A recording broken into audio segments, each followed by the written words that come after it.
Hi, I'm Justin Moorman. And I'm Katie Thornton, and this is the Re-Education of Schools podcast, where we have open, honest conversations about how to better understand social-emotional learning, trauma-informed care, the whys behind student behavior, and how to help kids navigate it all as they go through school and life. All right, welcome to our next episode, The Message, professional development that we recommend.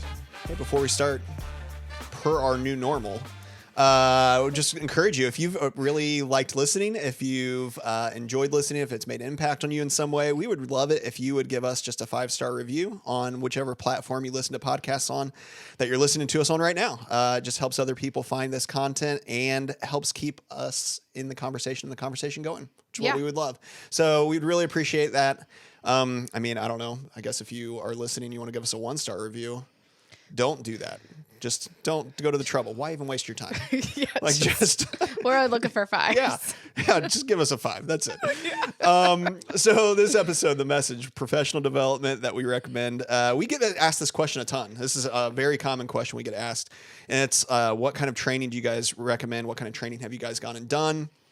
What kind of training should we go do? Things like that. And really the truth is that we have a lot of different professional development that we've sought out and kind of purposefully. I think we'll talk about that a little bit later in the episode, ultimately why that's been the case.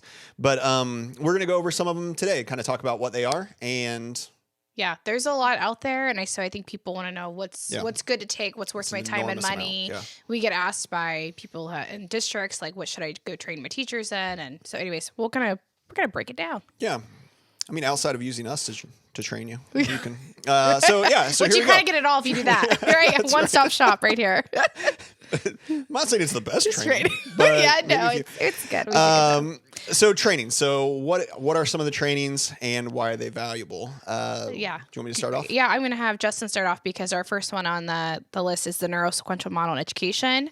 So Justin's been through some advanced training with this. So do you want to break it down what it is and what your experience was? Yeah. So this is the company, I guess, organization that Dr. Bruce Perry has started and kind of follows his teaching on the neurosequential, man, I struggled through that one just now, neurosequential model.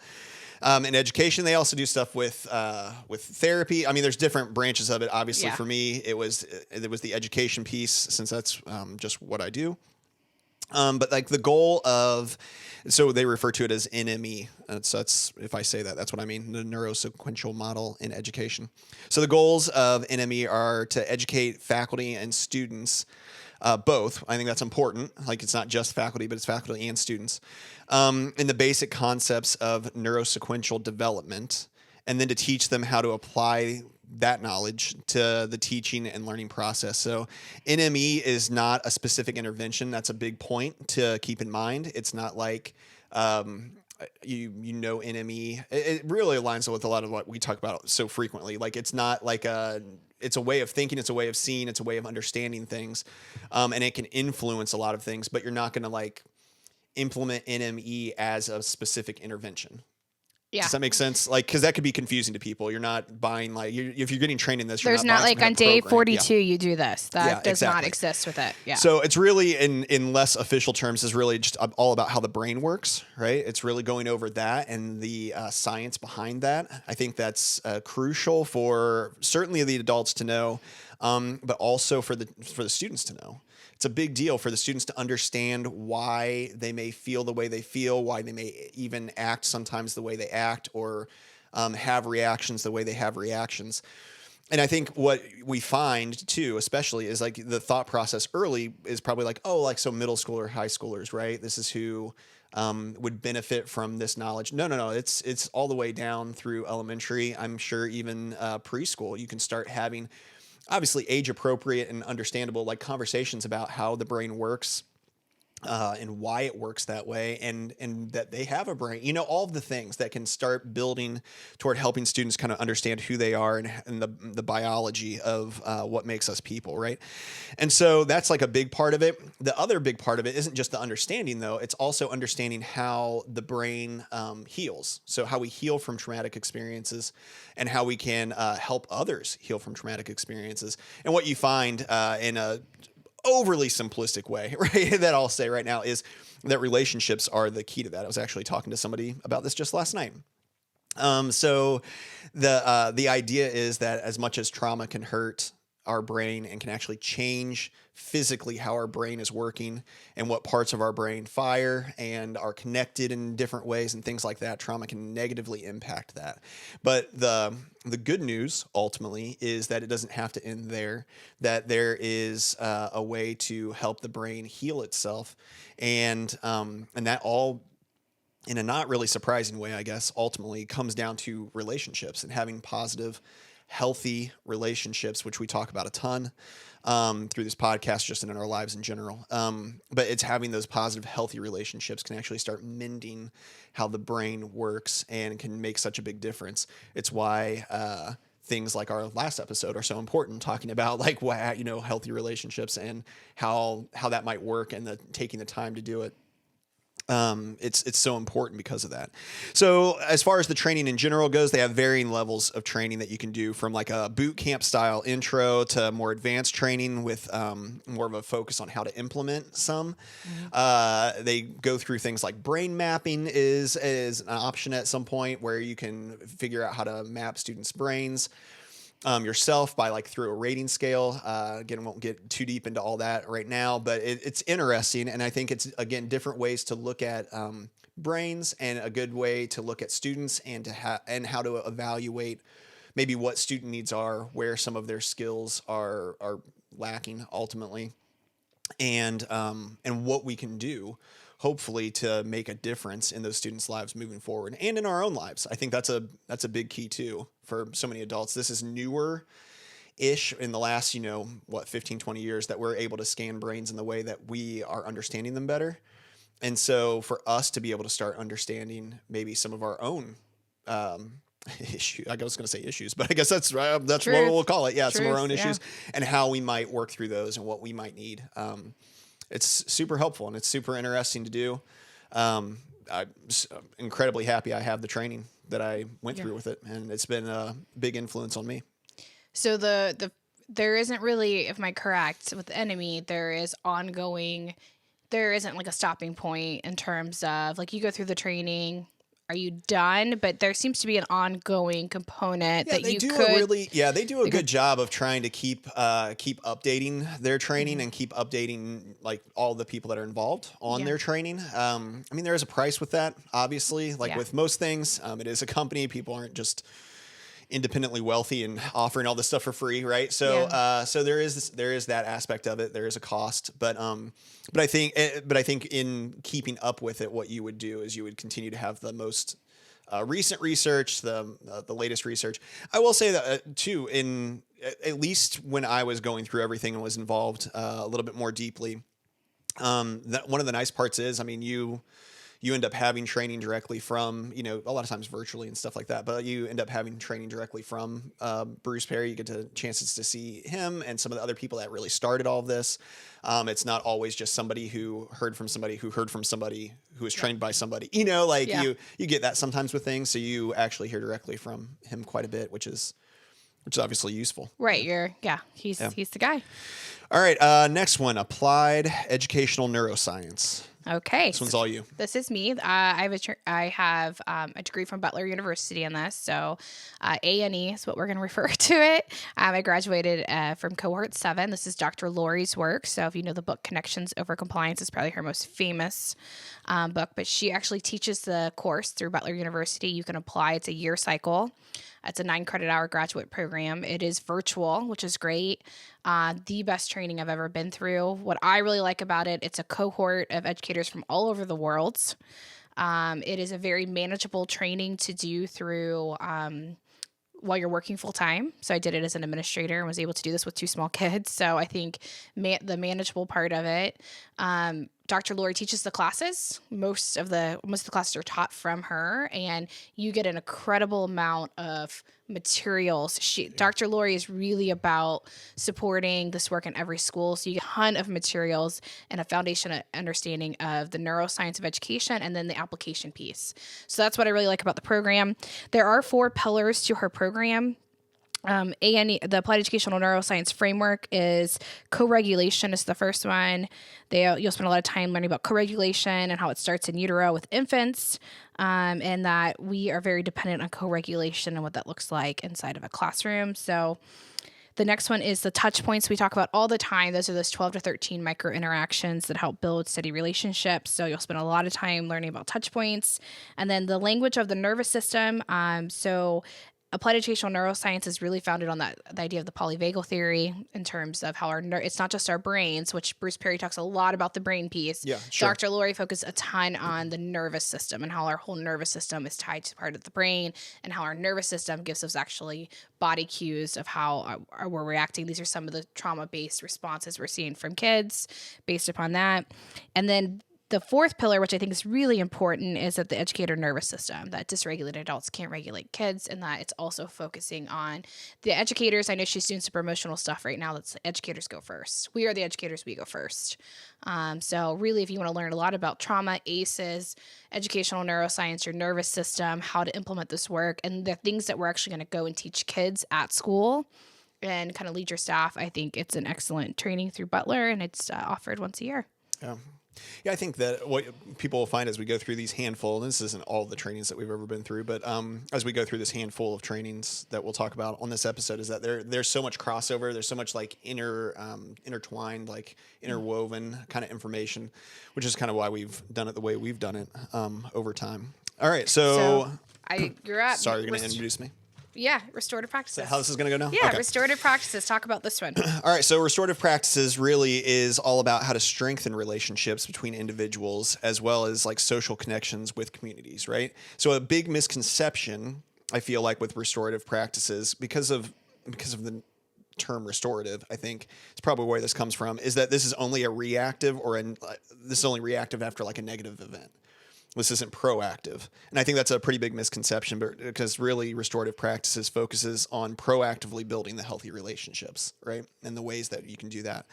So I think sometimes it can be unfairly labeled as like a reactive kind of thing if you don't know much about it. So I think that's important for people to know, is that that's not what this is. It's not. There are components that help you restore relationships and talk through how to do that, but that's not all that this is. Because I think if that's all that it was, then they'd obviously be missing a pretty big piece of it.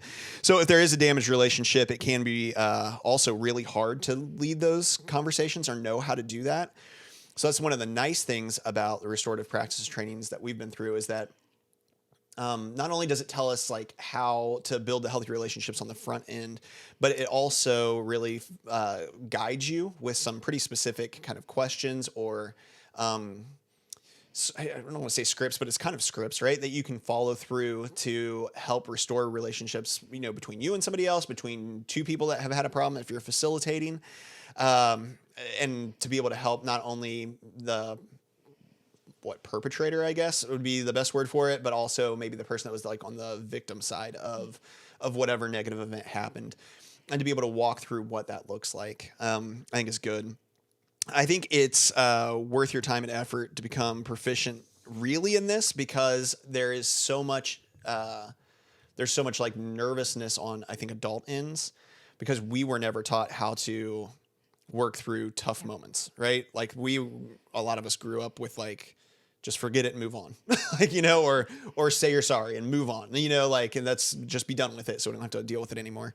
And what's nice about this is that it helps you build a confidence level in being able to walk students through, how to restore a relationship. And then also you can use all this stuff in like your own life, like, right. Whether it's professional relationships or even personal relationships that you have, I think there's a big value in that.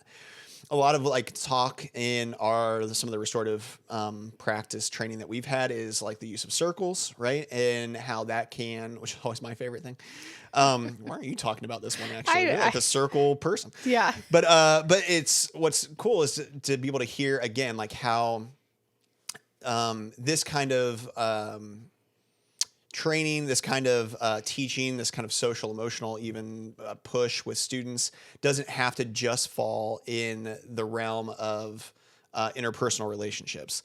But one of the cool things about the training that we were at and some of our other staff have gone to, and that they pointed out was a big deal for them as general education teachers, is this idea that you can weave this use of circles and this kind of training into your educational teaching. So we might think like, oh, we have to circle up and talk about, somebody that cussed out on the playground, or somebody that was super mean online to somebody else, you know, whatever it might be.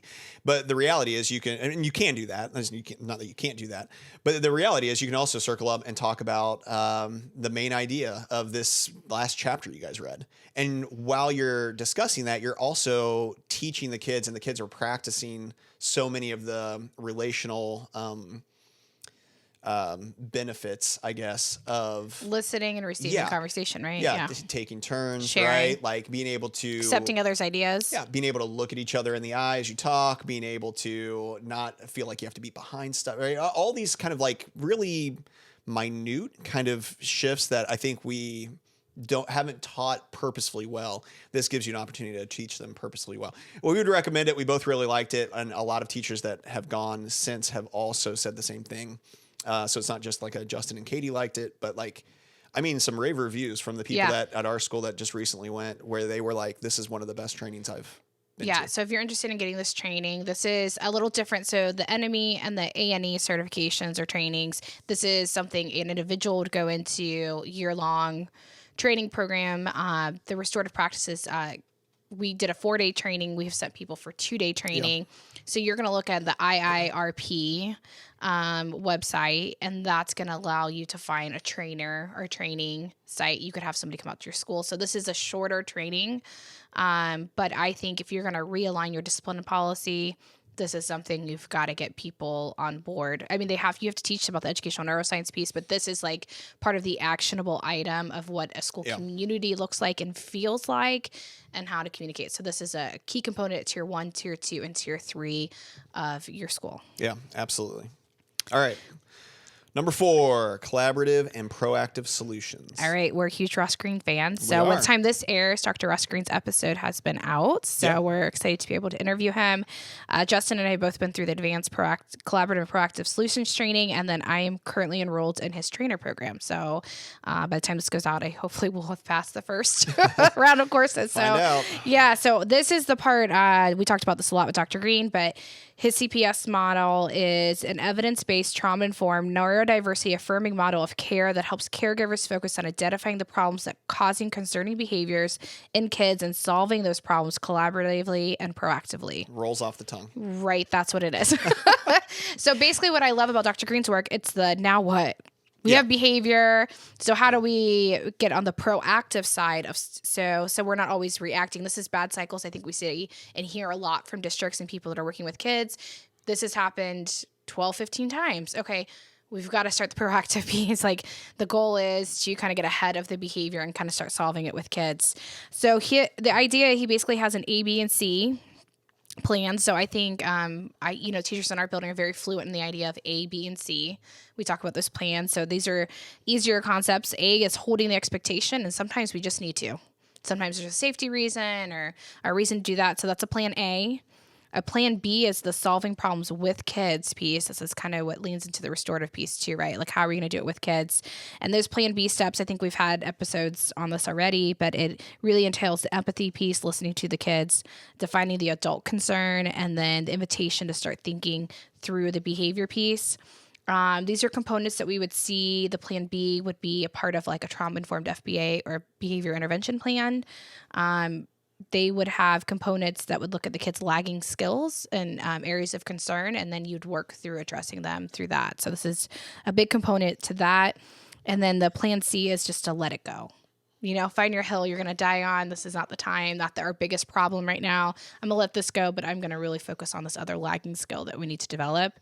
Dr. Russ Green's idea is that kids do well if they can, and that is based not just about his personal philosophy, but it aligns with the neuroscience pieces that we've talked about before, that we know these are all neurological based issues, as we know how the brain is sequenced, and that really kids are just not in that prefrontal cortex to make the best decision at that time. So how can we set up some proactive solutions? So I think this is the best actionable training you can go to. I'm such a fan of this one. As a parent or a educator, school administrator, this is what we're looking at, more of those tier 3 level interventions for kids. Yep. Or if you're kids in special education, we're looking at this through like the trauma-informed lens of an FBA or BIP.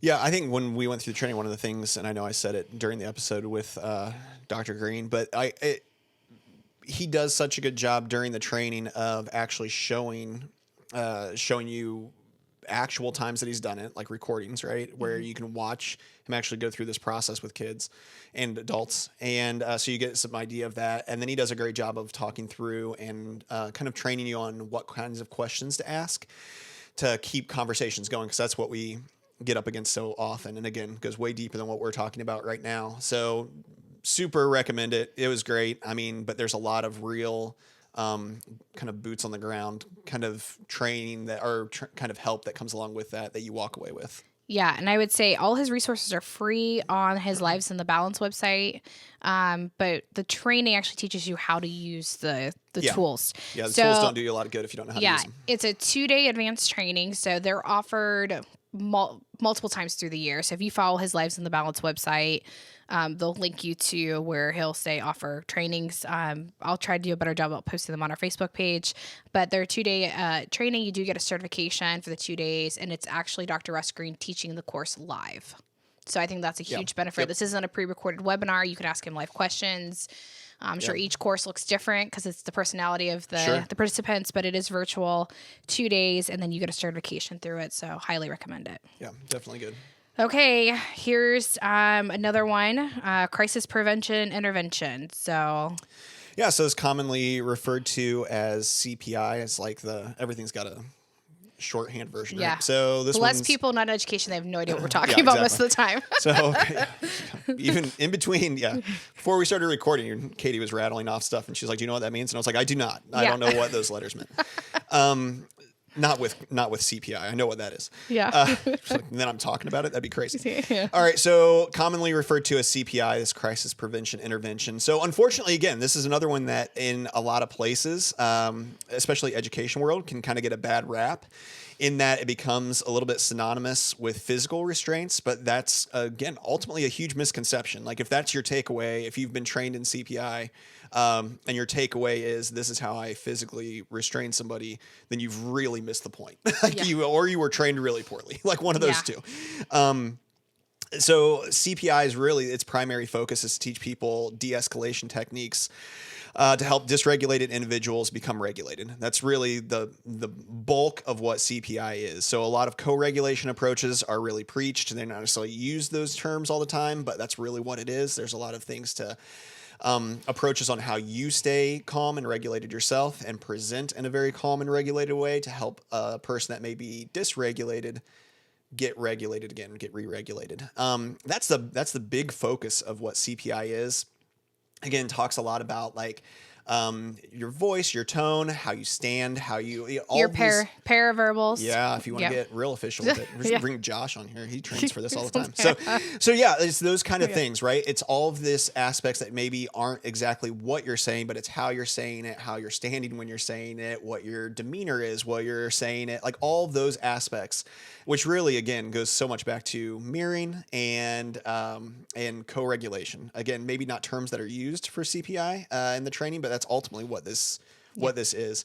It's useful for a lot of different reasons, but one of the main reasons it's useful is because we work in a people business, and this isn't just a school kind of training. A lot of places will use hospitals, right? Doctors' office. A lot of different places will use this kind of training that work with people and that work with people who may be in an incredibly dysregulated state. So again, a good example always is just like a hospital where people may be coming in one of the more intense moments of their life with a loved one that's in a really intense moment, and so how do you help these people that are in really dysregulated moments re-regulate and help them out through that based off of what you do.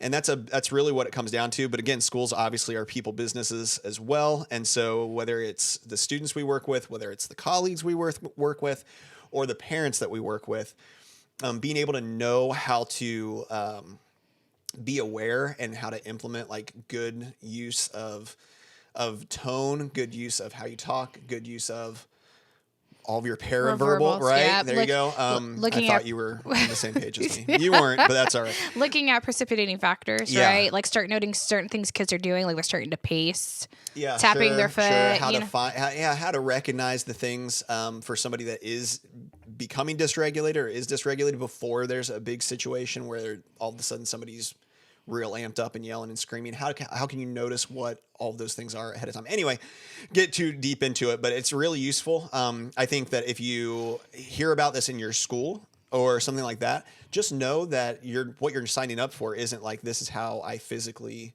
restrain a kid. Are there components of that talked about how to safely do those things in a last resort kind of way? There are. That's part of the training as well. But the bulk of the training absolutely is to how to avoid that in the first place, and how to get on the front end of that and help people be regulated before something like that would ever have to happen. Yeah. So know that, and know that that's why it's such a useful training. Again, a lot of schools have something, even if they don't use this specific training, they have something that's similar. I know there's other organizations out there. There's one that we happen to use and that I've used in previous districts. Yeah, it's a pretty popular one. And according, like, we live in Ohio, restraint and exclusion law requires you to train staff on this for reporting. So, and it's not just here. There's lots of, like you said, like hospital staff, restraint and seclusion law transfers over to that as well. So they are required to do some proactive training. I think CPI is really trying to rebrand themselves, and they're starting to offer, I know Josh did the trauma-informed part of it. And then they also are working with Dr. Lori and Guy Stevens to help kind of rebrand and reimage to be more of a proactive resource for schools instead of just being so focused on the restraint piece. Well, I mean, as they learn more, and as we learn more, it's an organization that's trying to adjust and make sure that they're doing the best thing possible and training people in the best way possible. And so I think there's something to be said for that. Yeah, I think I had somebody email me the other day asking for some training or whatever, and said, well, I took the trauma-informed piece of the CPI, so I feel like I know about trauma-informed care, and I just want to also just put it in there. Like, I know they're branding that piece, which I think is a great training, but I don't want anybody to walk away feeling like I'm trauma-informed now because I took that one CPI class. There's a lot more that it's not necessarily the focus of what the CPI class is. You know what I mean? I mean, so that's great that they're having components of that, but that's also not the main focus of it. Yeah, there's a lot more in that than that. So I just thought, like, just because I'm just starting to hear some other people, they're like, well, I took the trauma-informed piece, which I think there's some great information in there. But that, just as a caution for that. Books you read? Some of your favorites that you've read? So this is funny because Justin and I talk about this all the time because we read different books. Yeah. So I enjoy reading a lot more probably of the neuroscience things. I'm now looking more towards like more interesting books because I've built the foundational books already. Oh, okay. So the foundational ones weren't interesting is what I mean. Well, they were, but I feel like I mean, how many times can you read about regulation, Which author specifically did you find not interesting? Well, here we go. Okay. Yeah, so I would say the top three. This is the trilogy that I would tell people to read. So if you're going to walk away and read the trilogy according to Katie, these are the three books you need to read. The first one is What Happened to You by Dr. Perry and Oprah. That is a good neuroscience-based ACEs foundational education. So you can't afford to do any training. You know, this isn't like you just want to read and kind of be looped in. For the record, I have that on there too. Do you? Just so you know. All right. Well, I'm impressed right now. You were bashing me, so that's all right. The next one is Connections Over Compliance. It's still by Dr. Lori. It is still trauma-based neuroscience, probably more heavily in the ACE study realm, but also kind of like actionable items for schools or people to work on. So I love that about her. She always gives action items. And the third one I think every educator and parent should read is The Explosive Child. That's Dr. Ross Green's work in terms of the A, B, and C. So that's the trilogy according to Katie. If you want to get a start of getting into this work and want to learn more, those are the three books I recommend. Yeah, more than one of those on a list that I had as well. So makes it kind of weird now. I think that what's nice about them is they're all a little bit different, right? Yeah. The three that you mentioned. One that I will never stop pushing for is Never Split the Difference by Chris Voss. Yeah. And I just think that it is such a useful book in how to like really talk with people and how to maybe get more information from people when they're having a hard time giving information and the thought process behind that. Again, I've talked about him before. I'm not going to get too deep into it, but he's a former hostage negotiator for the FBI. And now I'm second guessing myself. one of those government organizations, yep. right? And just has really good. It's written almost like in terms of business and how to like negotiate a better deal for yourself in some way, whether you're going to buy something, all the things, anything you'd be negotiating for. But one of his big things is if you're trying to get somebody to do something, you're in a negotiation. And as teachers, that's 100% what we're doing all day long. That's why it's exhausting. Yeah, we're trying to get a whole group of kids to do something.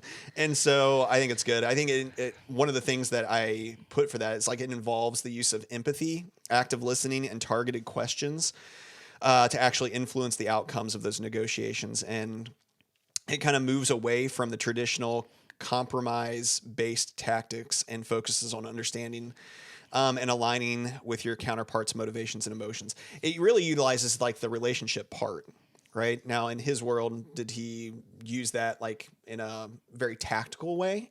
Yeah, which is what he says. But in our world, like I think we build those relationships, and then kind of to our last episode a little bit, that relational currency we build up, we're able to then use that to be able to help students do the things that they need to do to further their education. Yeah, I put 2 more as a side note on the list. Oh, okay. So this is if you're looking to do a book that is short. Well, I don't recommend read The Body Keeps Score is a great book. Very thick book, but excellent to read. But the 2 really short books that everybody on our staff ended up getting, if you're trying to implement something, is I'm going to butcher this word and you're going to come save me. It's okay. Poppy and the Overactive Amygdala. Thank you. Yep. Okay, by Proven and Proven that every time we do anything, that is basically a graphic novel that explains how the brain works. Yep. It is an excellent, very short. I think I bought it for some family members, and they said, "Okay, this makes sense. I understand what you're talking about now." Like it is an easy book. Yeah, useful. Love this one. And then the next one is Better Than Sticks and Carrots or Sticks. This is Smith, Fisher and Fry. Fisher and Fry are a pretty popular educational duo. They write lots of books that are not about trauma-informed care, but they wrote this book about restorative practices. It's maybe 130 pages. It's not big, but if you want to lay some foundational knowledge of what restorative practices is, this is a great book to get started with your staff. 2 very short, simple, easy books to put in people's hands that aren't too intimidating. Yeah, and a lot of good ones in those, like in all those lists, really, of like looking at things just slightly different, right? Like a small shift in how we look at relationships, or how we look at what our classroom's supposed to, our purposes, right? How we're trying to get kids to do things. It's just small shifts, I think, for all of them that are pretty easy to digest ultimately. So that's good. Yeah. All right. So you've done some training. What's the actionable things you can put in place? I think you've done some, so you've got the training done. I think I would encourage you, it's like with anything, because you're trying to build those new neural pathways, that you have to go try it. If you don't try it, you're going to lose it. I've done this. I've gone to a training, and I'm kind of going back to Ross Green's training because I didn't go back in and really dive into the ASOP like I should after we went through the training. So I think if you don't use it, you're going to lose it. So just know you have to go and just start playing around with it. It's okay if it looks messy. The more you do it, the more proficient you're going to be at it. So just be okay going in and giving it a try. Yeah. Almost all training sounds good when you're sitting there getting trained. It sounds good and easy, right? Yeah. All of it does. Like when you're sitting there in a room somewhere getting trained, all of it sounds like it's going to solve all your problems and that it's going to be easy to implement. And that's just not the case. I mean, no, I don't think there's any one training you're going to have that's going to just completely, now every problem you've ever had is solved. I think there's a lot of good trainings out there, obviously, but and none of them are going to be like, this is going to work exactly like it seemed to work the very first time that I ever tried it. Like to your point, it's going to be messy. So know that, understand that, and don't just bail on it when it's hard the first time, or when it didn't go the exact right way, or when you feel like you messed it up, or when you feel like, I completely forgot this whole big part of that thing that I've been trained on. All that went out the window when something tough happened. That's part of it. I mean, you got to stick with stuff. Understand that it's not going to be just super easy the first time, but actually try. I also said it's worth your time to find somebody that maybe has already been trained in this as well. Whatever the training might be, doesn't matter what it is. I mean, it could be a reading training, right? And then watch them do it. Like actually experience them doing it, have them come alongside you and like practice a little bit doing it, things like that. But like if it's possible for you to find somebody that's already been trained in any kind of training and then watching them do it and having them come alongside you, that's invaluable. I mean, you're going to learn so much more from that in the moment than what you do even as far as like putting it in practice than what you do just even trying it on your own. Yeah, I would say that's probably true for like a lot of the science of reading training that we like talk about non-trauma training, right? Like Absolutely. We kind of had a rebit in the year. I was like, okay, yeah, I remember that's how. Yeah, this is how it is. And then you have to like go do it, right? But if you're not doing it and you're not watching somebody do it, then it's easy to forget stuff. So that's what I would say. I mean, I think that's important. Cautions about training. I think we say this all the time. So have a lot of different training and a lot of different stuff. Don't go all in on one thing.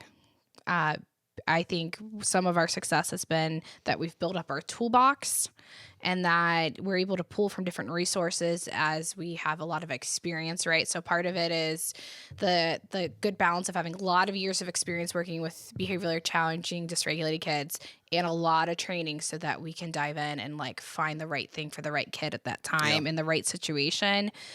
So just, keep that in mind that experience and tools will ultimately make you confident to have the capacity. So you have to kind of build up both.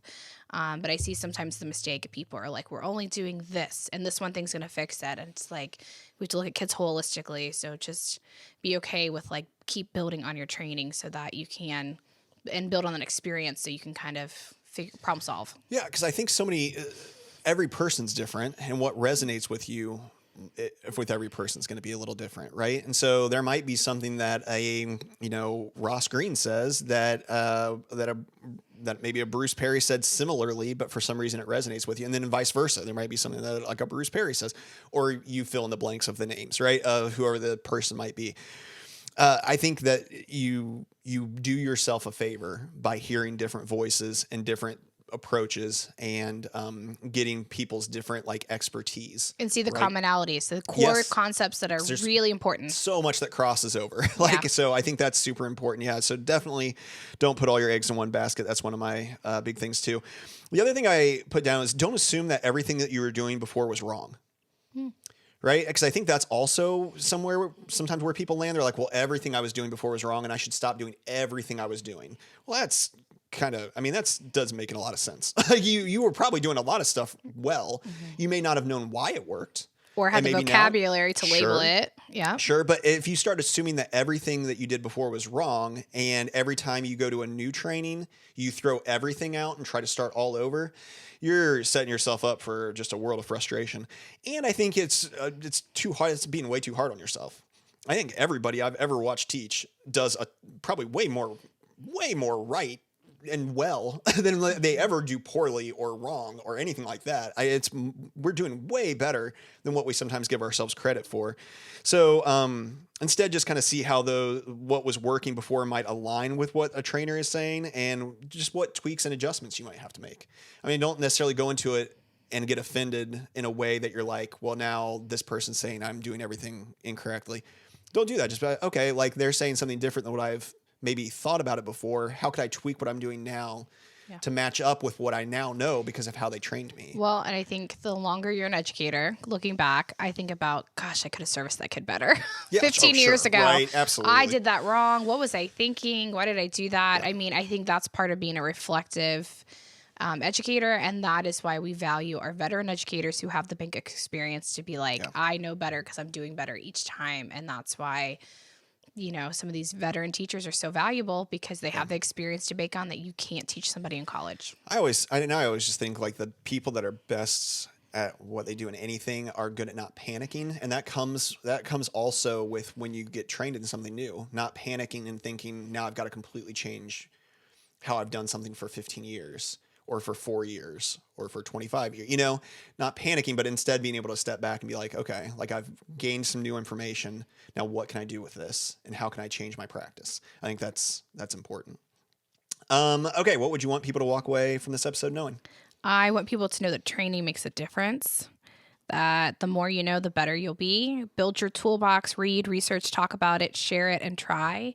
If you can find a friend that makes it even easier in the process, I think to your point, to question and reflect on those practices. If you don't have a friend or a colleague that's going through the training with you, I really encourage you to hop into a Facebook group that of people that have been through the training, so you have a forum to ask questions and kind of stay connected into that network of training.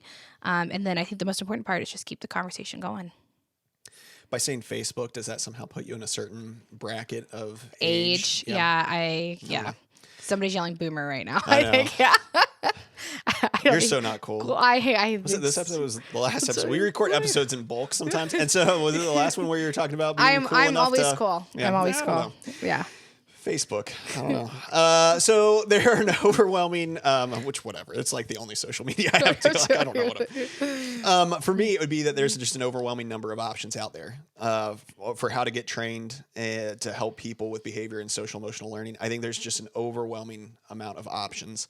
Find reputable sources, right, that have some longevity, that have kind of been around, and that maybe have a little bit of diversity to them, like diversify what you're looking at. But if it's somebody that, just pay attention, like don't just do the thing that looks like maybe it's the cheapest and also new, and somebody that's trying to convince you they have all the answers. I think just be aware, be smart about how you pick what trainings you go to. And so go to reputable sources, I think, that are quality over quantity. Yeah, absolutely. Every single time.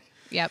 All right. Well, as always, we thank you guys for joining us. Hopefully this was helpful. Hopefully this gave everybody just some answers on what we've done and give you some direction on other trainings that you can look into and ways you can get a little bit further along in some of your knowledge for social emotional stuff, trauma, all of the things that we've kind of covered. Our goal is always to build capacity of other educators. Yeah. This is, behavior is probably the biggest chronic issue in education right now that families are facing. So hopefully a lot of these trainings are good for parents. Yeah. Especially Dr. Russ Green's training. It's an excellent one for parents. So just know that our goal is always to build capacity. So hopefully some of these trainings will help build capacity for you, or books to read or this kind of thing. Our website does have a resource page on it that you can go to. And that will give you lots of other books to read, podcasts to follow, documentaries to watch, organizations to kind of get linked up with. So we do have that resource page also. Yeah, that was a good reminder. Yeah. And I think this is such a good episode of you like, oh man, I would love to go to one of these trainings, some of these trainings. We're always looking for stuff. This is a great one to share with probably your administrators, right? People higher up in your district, things like that. Maybe with your schools, your son or daughter's school, like you could share them with her if you're a parent. Encourage maybe some of these trainings to be looked into, just because I think they're super useful and might be helpful. So share this one with a friend, share it with a school district, share it with your boss, whoever it might be. Because I think that could be helpful. And as always, we just really appreciate you guys sharing our videos, liking our videos, things like that, getting the word out there. It's helpful. It helps, like we said at the beginning, keep the conversation going overall. And we just appreciate that. Let's go out there and do the work. Let's go do it.